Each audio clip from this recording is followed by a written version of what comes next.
E durante o meu mestrado, eu estudei o rap com a temática do cárcere, porque a minha linha de pesquisa na literatura, né? Às vezes as pessoas podem estranhar assim, ah, mas como assim estudar o rap na literatura? Primeiro, o rap é uma poesia oral, né? Então, e a minha linha de pesquisa é literatura, memória e subjetividade, que aí entra muita coisa de história também, né? Todo esse contexto pós-colonial, porque o próprio rap, ele reivindica essa ancestralidade da diáspora africana, e aí trazendo a memória do massacre do Carandiru, porque a gente sabe que existe um grande acervo de livros, né, escritos em relação às memórias do cárcere. Eu encontrei uma apresentação aqui que eu tinha preparado para o meu mestrado, só que eu não usei ela. Então, eu vou compartilhar ela com vocês hoje. O tema da dissertação, então, como alguns de vocês já sabem, se chama Vozes do Carandiru, o rap de cárcere e os estigmas sociais. O objetivo da pesquisa foi o quê? Foi delinear esse rap de cárcere enquanto essa literatura oral, né? Uma literatura oral, uma literatura de cárcere e uma literatura performática, porque, na verdade, há toda uma discussão mais ampla também em relação à própria literatura oral, né? Muitas pessoas não consideram, porque a gente vive num mundo grafocêntrico e dentro de um programa até de pós-graduação bem tradicional aqui na UFSC, a minha pesquisa sobre rap foi uma das primeiras, né, na área da literatura, então, para trazer essa demarcação também, que é pela oralidade, né, a poesia oral. E aí eu selecionei 2 grupos, né, de rap que se formaram no extinto complexo carcerário do Carandiru, porque, como eu comentei com vocês, a ideia é justamente ressaltar as memórias, os traumas e as subjetividades nesse eu lírico em situação de enclausuramento. E a partir disso, a gente esboçou uma estética de sobrevivência, né, focando nessa questão dos estigmas sociais, através também das performances que eles representam nas poéticas. Então, esse aqui é o grupo Detentos do Rap.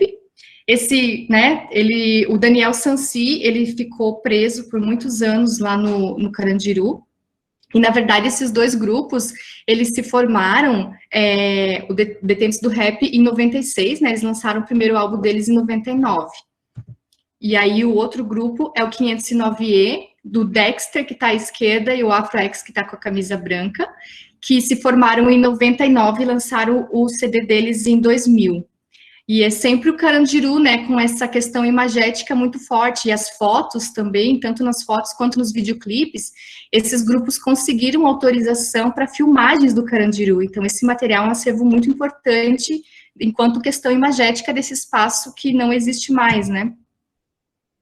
Então, ao longo da pesquisa, foram 45 poemas musicais, né, dos 2 grupos, incluindo 3 videoclipes que foram gravados no Carandiru. As temáticas, elas envolvem diferentes estigmas e subjetividades desse sujeito enclausurado. Ele vai desde a questão da vida no crime, esse sujeito que está, né, preso, o ex-presidiário também, o possível futuro presidiário, que é um tema muito importante para eles, os menores de idade, né, a relação com o mundo do crime, a família, os amigos, a liberdade e a morte. E da metodologia, como eu comentei com vocês, eu não me aprofundei muito, né, mas eu trouxe essa questão da dialética da marginalidade, que são esses sujeitos que se encontram à margem e eles flertam, né, com esse mundo do crime, porque ninguém é inocente, todo mundo sabe o papel que o presidiário cumpre ali, ele cumpre um papel tanto de vítima quanto de algoz, né. E também eu trabalhei com o conceito de sociologias das ausências e das emergências, do Boaventura de Souza Santos, a literatura como inscrição do eu, do Márcio Seligman Silva, e o realismo performático do Karl-Erich Schlammer, a poesia de resistência do Alfredo Bozzi e as noções de performances do Paul Zumthor, para delinear essa estética de sobrevivência a partir desse rap poético do cárcere. No capítulo 1, eu tratei sobre o nascimento do rap, né, essa poesia oral da periferia ou a lírica dos manos. É importante delinear que o rap, ele, como eu comentei com vocês, ele nasce dessa diáspora, né, quando os jamaicanos, há uma onda de migração dos jamaicanos para os Estados Unidos, ali no Bronx e tal, e eles tinham aquela ideia de fazer bailes nas ruas, né? E aí essa figura do MC, que surge como sendo esse cara que, ao mesmo tempo, junto com o DJ, né, que é o cara que vai botar o som ali, vem o MC e narra, ele faz uma poesia sobre o que está acontecendo naquele momento, é muito instantânea, né? Não sei se alguém de vocês já teve a oportunidade de participar, por exemplo, de uma batalha de rap, é uma poética que eles criam na hora, com a espontaneidade, com tudo que vem ali no momento. Então, ela já nasce com esse caráter de resistência, assim, porque muitas vezes esses MCs, eles narravam as situações de problemas ali da formação, né, que estava rolando, a superpopulação desses migrantes, em sua maioria negros, ali nesses bairros do Bronx, nos Estados Unidos, e numa época ainda da implantação do neoliberalismo no país, né, então tem muitas histórias aí por detrás disso, tem a questão das drogas também, agora eu não me lembro o nome do documentário, mas tem um documentário que fala também como foi feito esse processo em relação às drogas ali no Bronx, bem nessa época da década de 70, que é quando o rap começa a se consolidar, né? E aí, eu também tratei sobre esse caráter pedagógico que o rap cumpre em relação às posses e às ações socioculturais, né? Uma pedagogia libertária, que pautada no Paulo Freire. Porque o que acontece? Os rappers, quando surge aqui no Brasil, os grupos de rap, em sua maioria, a gente sabe que foi São Paulo, né, e ainda é São Paulo, digamos assim, um grande centro, mas, na verdade, existe no Brasil inteiro, até tem uma polêmica entre, será que nasceu em São Paulo, ou será que nasceu em Brasília? Isso também não importa muito, na verdade, né, mas o rap, ele está, hoje em dia, em todos os lugares. E aí, o que acontece? Esses grupos de rap, na verdade, eles fazem parte de uma cultura maior, que é a cultura hip-hop. E a cultura hip-hop, ela vai abranger, além do rap, que é a poesia musicada, né, que eles cantam, tem o grafite, né, que seriam as artes plásticas dessa cultura, tem a cultura do MC, que é o rapper propriamente dito, tem o DJ, né, que eles podem serem individualizados, assim, separados, né, um DJ de rap pode ser ir só o DJ tocar em algum lugar, e tem também a parte da dança, que é a parte mais performática, com os b-boys e as b-girls, e aí eles criavam essas posses eram espaços socioculturais nos quais eles faziam trabalhos nas suas comunidades. Hoje diminuiu bastante isso, infelizmente, né? Mas ainda tem algumas posses em São Paulo que eles fazem trabalhos focando em quem? Nessas crianças, jovens e adolescentes das periferias, porque esse público, digamos assim, é meio que um público muito alvo para o mundo do crime, dados os contextos, né, que essas pessoas vivem, que é na marginalidade da sociedade, e o mundo do crime, a gente sabe que o universo do tráfico de drogas é uma das indústrias que mais rende dinheiro no mundo, né, então, a preocupação desses rappers em relação a essas crianças e adolescentes é muito importante, e não só no rap de cárcere, mas no rap de um modo geral, assim, né. E a questão da literatura do cárcere, como eu comentei com vocês, tomar uma aguinha aqui, teve ali um novo boom em relação a essas literaturas de cárcere após o massacre do Carandiru. Um dos livros, né, que é muito conhecido, provavelmente, é o Estação Carandiru, do Drauzio Varela. Não sei se vocês já tiveram a oportunidade, inclusive tem filme, né, para se assistir. Então, isso seriam o quê? Seriam memórias e testemunhos poéticos do Carandiru e no Carandiru, que são representados por esses dois grupos. No capítulo 2, eu falo sobre o rap como essa poesia de violência mesmo, né? Ou sobre como sobreviver no inferno, desculpa. Então, eu trato um pouco sobre o histórico do Carandiru, o Brasil como esse terceiro país com a maior população carcerária do mundo. Eu não sei, na verdade, assim, eu não tenho atualização dos dados, mas eu não sei como é que tá agora. Eles tinham falado que era quarta.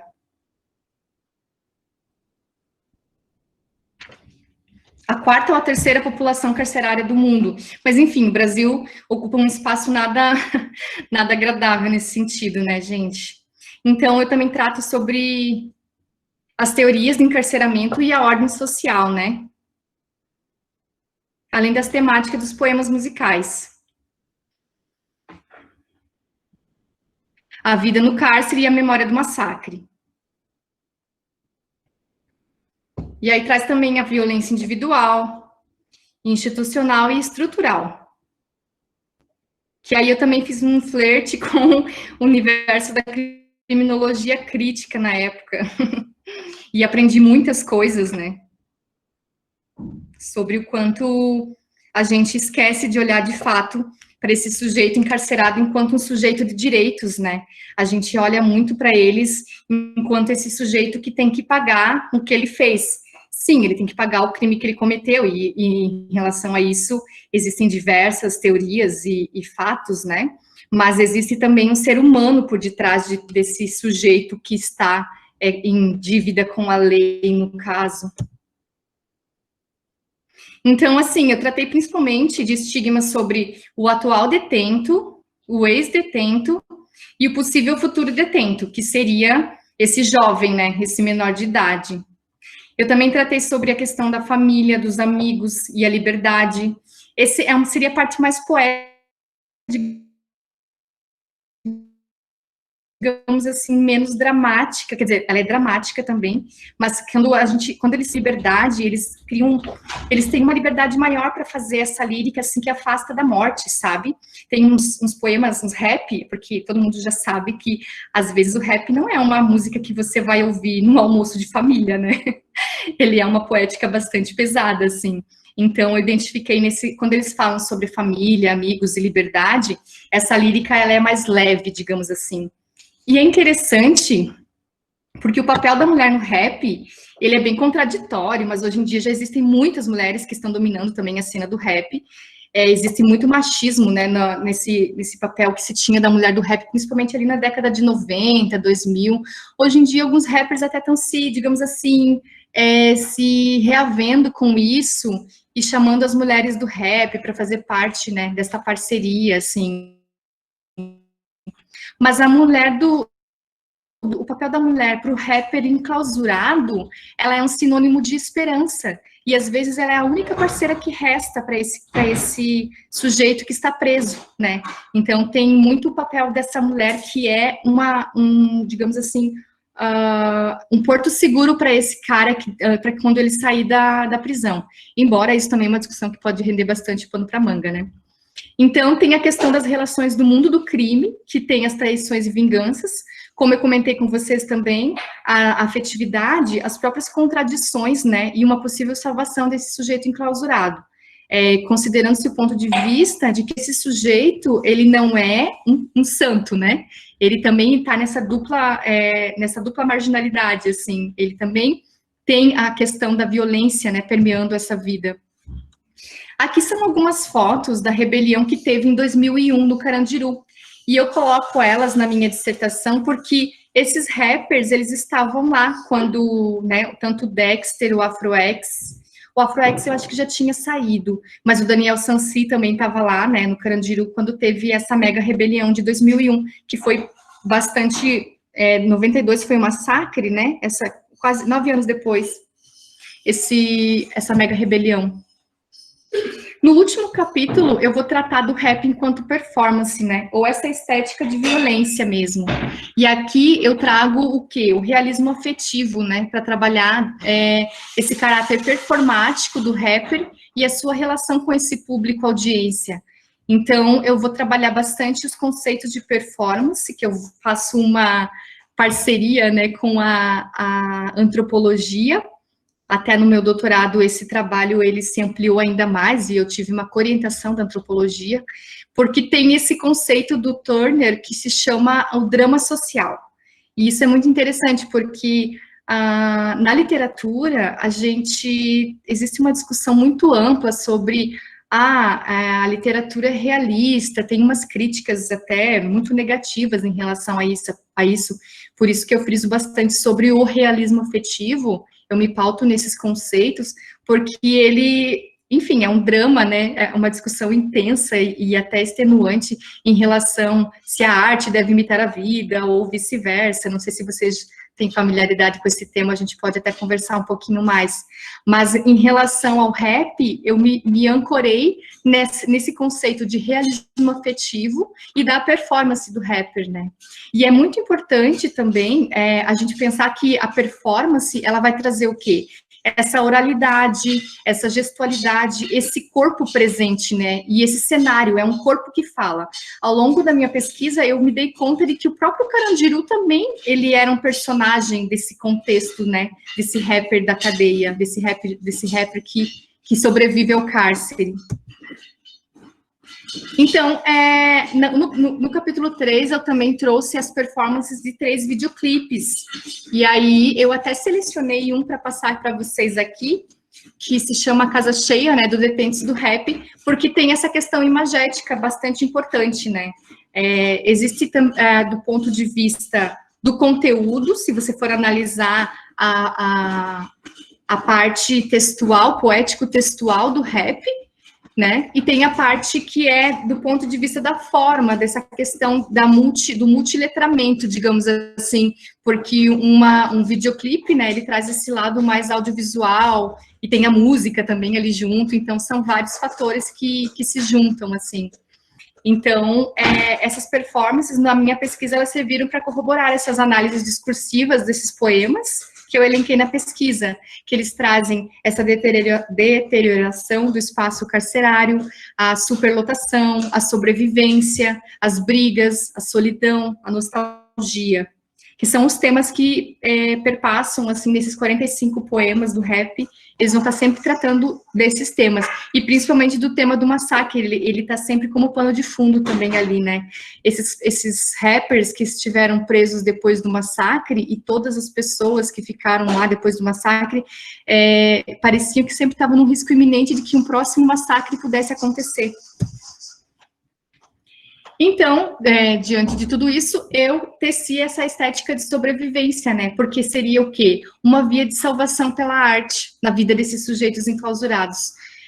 Quando eu peguei e colhi informações, os meus materiais de pesquisa, né, foram bastante entrevistas com esses rappers, documentários, né, que eles mesmos falam, porque a pesquisa do rap, como eu comentei com vocês anteriormente, são sujeitos vivos, são sujeitos que estão aí, né, sobrevivendo na sociedade, então é muito importante trazer a voz deles, assim.